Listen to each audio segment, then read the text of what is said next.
বন্ধুসকল নমস্কাৰ। আজি এটি খুবেই ধুনীয়া কাহিনী লৈ আপোনালোকৰ মাজলৈ আহিছোঁ। আশা কৰোঁ কাহিনীটি আপোনালোকে শেষলৈকে শুনিব। অভিমানৰ অভিমানী। বৃষ্টিৰ ফটোখনৰ ওচৰতে ৰাতিটো তেনেকৈ শুই থাকিল সি। পুৱা মাকৰ মাততহে নিয়ৰে সাৰ পালে। দুৱাৰ খুলি দিলে। মাক সোমাই আহিল। বাবা, ইমান মাতি আছোঁ শুনা নাই? মা, শুই আছিলোঁ। ইমান দেৰিলৈকে শুই আছা যে? অফিচ যাব ওলালে দেউতা। তুমি গা ধুই সোনকালে আহা, মই খোৱা যোগাৰ কৰোঁ। হ'ব মা, তুমি যোৱা, মই গৈ আছোঁ। মাজনীলৈ ফোন লগাই দিয়াচোন। দেখাই নাই ইমান দিন। ৰ'বা দিছোঁ। নিয়ৰে নিজৰাক ফোন কৰিলে। নিজৰা নিয়ৰ উঠা আগতেই গৈ দুবৰীৰ লগতে আছিল। নিজৰা, ভিনিদেউ কওক। আইতাকে দুবৰীক চাই বোলে। তাই উঠিলনে? অঁ, কিতাপ পঢ়ি আছিল মোৰ লগতে। অঁ, হয় নেকি? ভিডিঅ' কল কৰাচোন। হ'ব, মই কৰিছোঁ। নিজৰাই ভিডিঅ' কল কৰিলে। নিয়ৰে মাকক ফোনটো দি গা ধুব গ'ল। আইতা, মোৰ কলিজাজনী কি কৰিছা? আইতালৈ মনত পৰা নাই নে? পৰিছে আইতা, বহুত মনত পৰিছে। মোক মাহীয়ে কিতাপ পঢ়াই আছিল। সোনকালে আহিবা দেই মাজনী, তুমি নাই ঘৰখন একেবাৰে খালী খালী লাগিছে। দেউতা আহিলে যাম আইতা, তুমি মন বেয়া নকৰিবা দেই আইতা। মাহীয়ে মোক বহুত মৰম কৰে আইতা। মাহীক চাবা নেকি আইতা? চাওঁ, দিয়াচোন। দিছোঁ আইতা। তোমালোকে কথা পাতা, মই বাহিৰত খেলোঁ অলপ। দুবৰীয়ে নিজৰাক ফোনটো দিলে আৰু তাই বাহিৰলৈ ওলাই গ'ল। মা কি কৰিছে? তোমাৰ ভিনিদেউৰ অফিচ যাব লাগে, ইমান দেৰিলৈ শুয়ে আছিল, উঠাই দিছোঁ। তোমাৰ নাম কি? মাকে সুধিলে। নিজৰা, বৰ ধুনীয়া নাম। নামটোৰ দৰে মৰম লগা। তোমাক আগতে দেখা নাই তাত? হয়, মই ইমান ওলাই নাযাওঁ, ঘৰতে থাকোঁ। নিয়ৰে কৈছিল তাই বোলে তোমাক এৰিবই নোখোজে। বেয়া নাপাবা দেই, তাই তেনেকুৱাই, কাৰোবাক ভাল লাগিলে লগ নেৰেই। নাই, কিয় বেয়া পামনো? মই ঘৰত এনেই থাকোঁ। এতিয়া তাইক লগ পাই মোৰো ভালহে লাগিছে। হ'ব দিয়া এতিয়া। সি আহিল, মই তাক ভাত দিওঁ, পিছত কথা পাতিম। ঠিক আছে মা, ৰাখিছোঁ। ৰাখা। নিজৰে ফোন ৰাখিলে আৰু দুবৰীৰ ওচৰলৈ গ'ল। মাকে নিয়ৰক ভাত দিলে। বাবা, কোৱা মা। চাওঁতে চাওঁতে দুবৰী বহুত ডাঙৰ হ'ল। এতিয়া তাইক সকলো বুজি পোৱা হৈছে। হয় মা, আজি আমি জীয়াই আছোঁ, তাইক চাই আছোঁ। আমাৰ কিবা এটা হ'লে কি হ'ব ছোৱালীজনী? কি যে ভাবি থাকা, কাৰো একো নহয়। কি বুজাম তোমাক, তুমিতো এতিয়া সৰু নহয়। নিজৰা ঘৰৰ ওচৰতে নেকি? বৃষ্টিহঁতৰ ঘৰৰ আগফালে থকা ঘৰটো। বৰ ধুনীয়া, বৰ মৰম লগা ছোৱালীজনী। দুবৰীয়ে লগ নেৰেই। আজি যদি বৃষ্টি থাকিলে হয়, এনেদৰে চাগে তাইৰ লগত থাকিলে হয়। নিয়ৰ নিমাত হৈ ভাত খাই উঠি দেউতাকৰ লগত অফিচলৈ ওলাই গ'ল। মাক গৈ নিয়ৰৰ ৰুমৰ কাপোৰ কানিবোৰ ঠিক কৰাত লাগিল। বৃষ্টিৰ শাৰী এখন দেখি মাক খন্তেকৰ বাবে অতীতলৈ ঘূৰি গ'ল।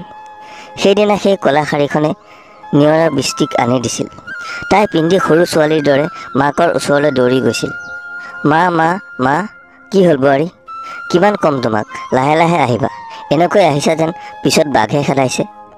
মা, কেনেকুৱা লাগিছে মোক? বহুত ধুনীয়া লাগিছে। মোৰ বোৱাৰী ইমান ধুনীয়া, তাতে আকৌ ক'লা শাৰী। ইচ, আপুনি মিছা কথা কৈছে। ইমান ধুনীয়া নহয় মই। চাওঁ কোনে কয় তোমাক ধুনীয়া নহয় বুলি, কাৰ সাহস আছে। মা, যদি ছোৱালী হয় এইখন মই তাইক দিম। যদি ল'ৰা হয় তেতিয়া বোৱাৰীক দিম আৰু আপোনাৰ দৰে মিছা প্ৰশংসা কৰিম। মই কিন্তু মিছা কথা কোৱা নাই দেই বোৱাৰী। জানো মা, এনেই কৈছোঁ। মা, যদি মই কেতিয়াবা হেৰাই যাওঁ, এই দায়িত্ব আপোনাৰ। বোৱাৰী, আৰু কথা নাই নেকি ক'বলৈ? যোৱা, অলপ আৰাম কৰাগৈ। ধেমালি কৰিছোঁ মা, আপোনালোকক এৰি মই ক'ত যামনো?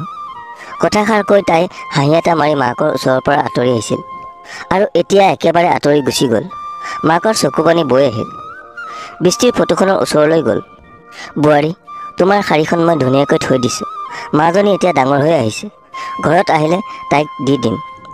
তুমি ধেমালি কৰিছিলা, কৈছিলা, সঁচাকৈ গুচি গ'লা। চকুৰ পানী লৈ মাক ৰুমৰ পৰা ওলাই আহিল। আনফালে দুবৰীয়া নিজৰাৰ লগ নেৰা হ'ল। নিজৰাৰ লগত গৈ গৈ নিজৰাহঁতৰ ঘৰতে থাকিব ল'লে। নিজৰাৰ মাকে নিজৰা নোহোৱা সুযোগ লৈ দুবৰীক দেউতাকৰ বিষয়ে মিছা মিছা কথা শিকাব ল'লে। দুবৰী এতিয়া বুজি পোৱা হৈছে। আগতে নুশুনা কথাবোৰ তাইৰ এতিয়া সঁচা যেন লগা হৈছে। দেউতাকৰ প্ৰতি লাহে লাহে তাইৰ মনত ঘৃণা উপজিব লৈছে। মোক সকলোৱে কয় দেউতা বহুত ভাল আৰু মাক বহুত ভাল পাইছিল বোলে। প্ৰথমে বহুত ভাল পাইছিল। যেতিয়া তোমাৰ মাৰ মুখত এচিড ঢালিছিল, তেতিয়াৰ পৰাই দেউতাক মাক দেখিব নোৱাৰা হ'ল। আৰু তুমি জন্ম হওঁতে দেউতাই বিচৰা হ'লে তোমাৰ মাক বচাব পাৰিলে হয়, কিন্তু নকৰিলে। দেউতাৰ টকা পইচা কি অভাৱ আছে, বিচাৰিলে সকলো কৰিব পাৰিলে হয়। তুমি দেউতাৰ লগত নাযাবা, যদি মাহী যায় তেতিয়াহে যাবা, নহ'লে এদিন মাৰ দৰে তোমাৰ হ'ব। দেউতাই কিয় এনেকুৱা কৰিলে মাক? কিয় মোৰ মাক মোৰ পৰা আঁতৰাই দিলে? মই আৰু দেউতাৰ লগত নাযাওঁ, মই ইয়াতে থাকিম। এইবোৰ কিন্তু কাকো নক'বা। তোমাক বহুত ভাল পাওঁ আৰু সঁচা কথা মানুহে নকয়, সেইবাবে ময়ে ক'লোঁ। তুমি যদি আনক মই কোৱা বুলি কোৱা, আজিৰ পৰা মাহী তোমাৰ লগত নেখেলে। নকওঁ কাকো, মই আৰু দেউতাক নামাতোঁ, কথা নাপাতোঁ আৰু দেউতাৰ লগত। নিজৰ আহাত মাক মনে মনে থাকিল। মা, দুবৰি, কিহে সদায় সদায় ইমান কি আলোচনা কৰানো মনে মনে? মই আহিলে নোকোৱা যে? মাহী, আমাৰ গোপন কথা, তুমি জানিব নালাগে। হ'ব দিয়া, মই জানিব নিবিচাৰোঁ। তোমাৰ দেউতাই তোমাৰ লগত কথা পাতিব বিচাৰে, ফোন কৰি আছে। কৈ দিয়া মই নাপাতোঁ। কিয়? মন নাই। ব'লা আমি খেলিম অলপ। ঠিক আছে ব'লা। নিজৰা আৰু দুবৰি ওলাই গ'ল। নিজৰা মাকে এটা সুখৰ হাঁহি মাৰিলে। হয়তো তেওঁ বিচৰাৰ দৰেই সফল হৈছে। বন্ধুসকল, আজিৰ কাহিনীটো ইমানেই। বন্ধুসকল, আজিৰ কাহিনীটো শুনি কেনে পালে কমেণ্ট কৰি নিশ্চয় জনাব। যদি ভাল পালে তেনেহ'লে ভিডিঅ'টো এটি লাইক কৰি দিবলৈ নাপাহৰিব। আৰু চেনেলটো যদি প্ৰথম ভিজিট কৰিছে তেনেহ'লে চেনেলটো ছাবস্ক্ৰাইব কৰি বেল আইকনটো প্ৰেছ কৰি থ'ব, নিতৌ এনেধৰণৰ কাহিনী পাবলৈ। আজিলৈ আহোঁ, আকৌ লগ পাম নতুন এটি কাহিনীৰ সৈতে। ধন্যবাদ। জয় অসম।